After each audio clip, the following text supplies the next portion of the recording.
Good morning, it's Vanessa from the Wreath Coach. I'm going to take you along with me today. We're going to be planting our planters at home before I get into everybody else's.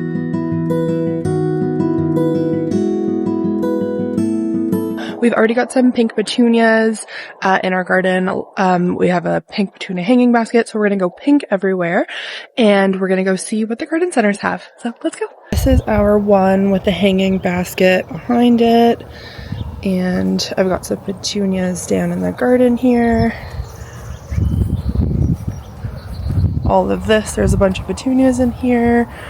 We need to fix this up. This was our spring. Our daffodils are still up, but we're getting a head start. And just some other goodies. In here we have another planter on the stand there. Another one here, so lots of goodies. And my kitty cat is watching, always. So I think our first stop is going to be Home Depot. And then there's some other really awesome nurseries in the area. I'm in Trenton, Ontario, so we'll see what they got. Okay, so we're at Home Depot, and I think I'm going to start with the pink bubblegum petunias because that's already what I have in my garden. So I'd like to bring that up into the planters.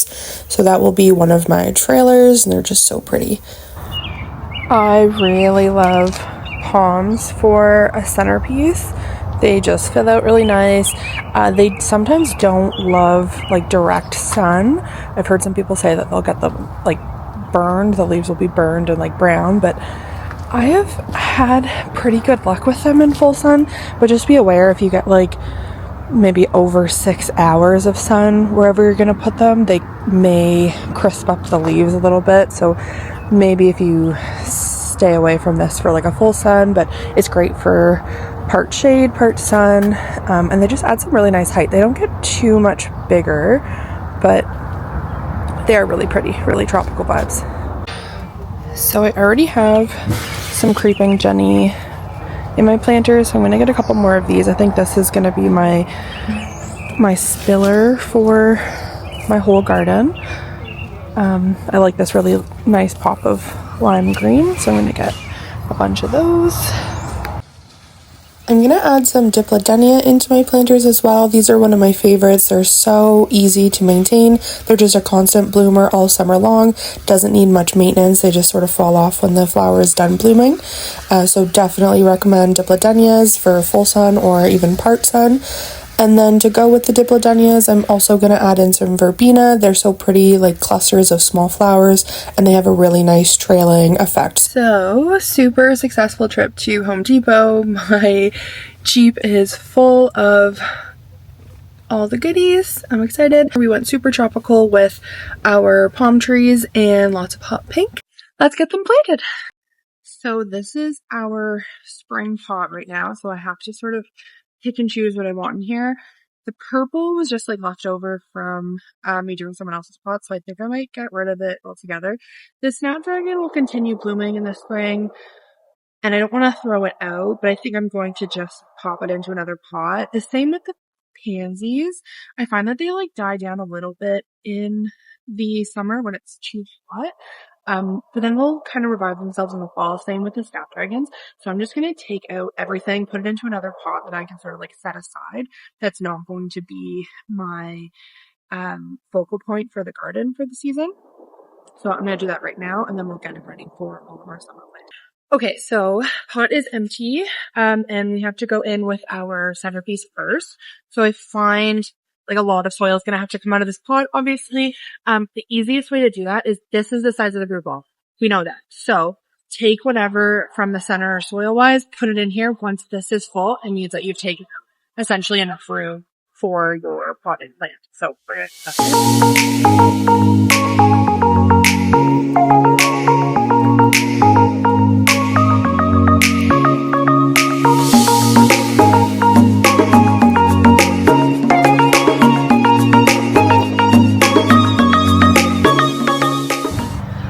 Once you have filled the container pot with soil and you're like, okay, should be enough, just test it. You might have to like move around the walls a little bit in the shape of the root ball of your bigger plant.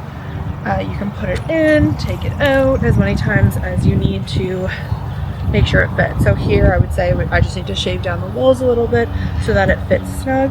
Another thing to keep in mind is when you're digging down, you don't want it to be a V shape so that water gets stuck in it and then the roots are waterlogged. You want to make sure that once you've figured out the size that you need it to be, the bottom is flat so that the bottom of your root ball is flat with the soil and there's no room for air to get stuck or water to get stuck, which will just cause molding and waterlogging and kill your plant.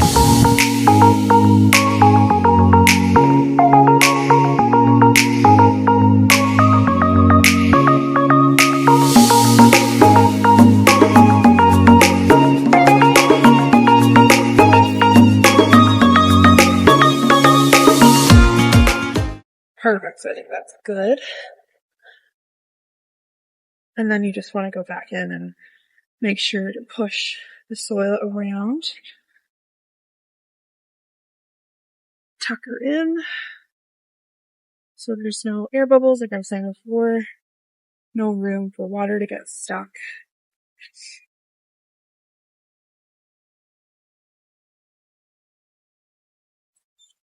And then I would probably say now that we have this little sort of like tunnel in here, put the rest of your plants, because there's no point in filling it in with more soil until you might have to move it around for the root balls of your other plants. So I would do that first. Okay, so I've already got my Creeping Jenny in here from spring. She's not going anywhere. I love her. She's going to start trailing.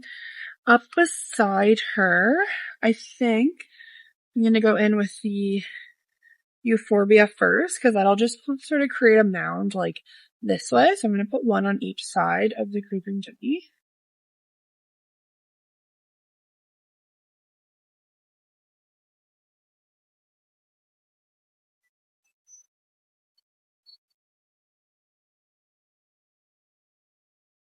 Yeah, we want her to mound like up into here so that she fills like that space.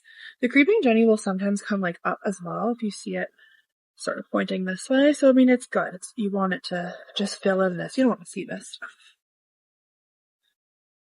So there's one.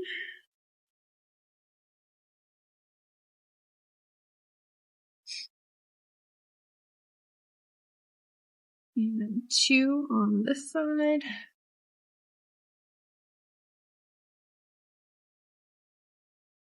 Beautiful. Make sure there's enough soil around it, but also not too high that when you're watering it, it like overflows. Then you're gonna get mud dripping everywhere. You know, so I think since this is like the front of my planter and the street view is that way, even though you can see it from this way as well, this is more sort of the front. I'm gonna have my petunia, my trailing petunias up next, just on this side of the euphorbia here. This is a bit larger of a root ball than the euphorbia, so I'm just gonna dig down a little bit more.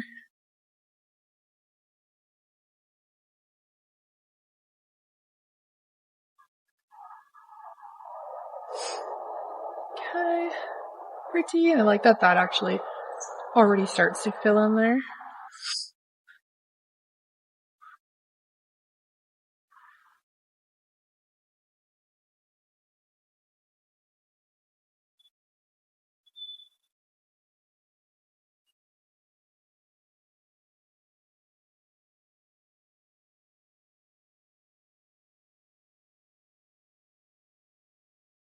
And then this one, other side.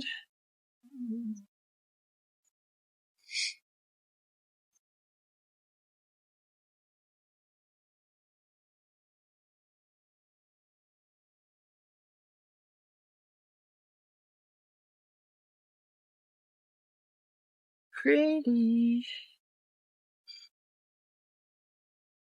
Perfect. And then I think I'm gonna go in with the verbena so that hopefully it continues to mound up into here, this area.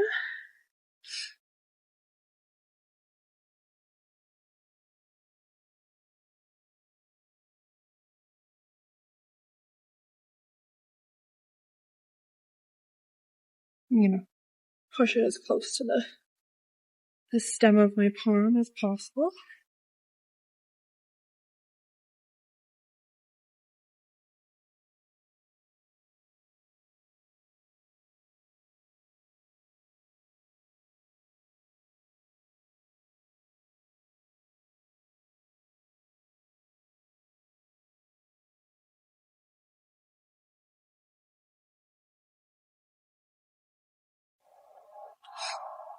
I think I'll do one of the lighter pink and one of the dark pink.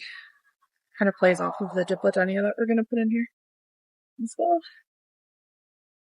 I'm really hoping that these trail too, but I always like to look at them throughout the season too, like how is it working? It's nice to get it planted nice and early so that if you do find that it's not doing what you want or you think it needs to fill in a little bit more, I am definitely a put more in at the beginning type girl, and then if it feels like there's too much, you can always take it out and move it into another pot, but definitely fill it.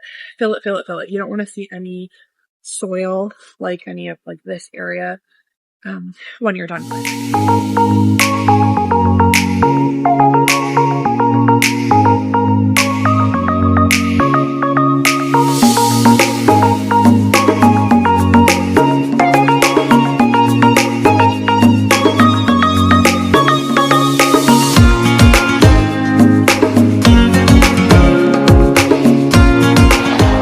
And then in behind, we're going to get a little bit of height with our Diplodonia.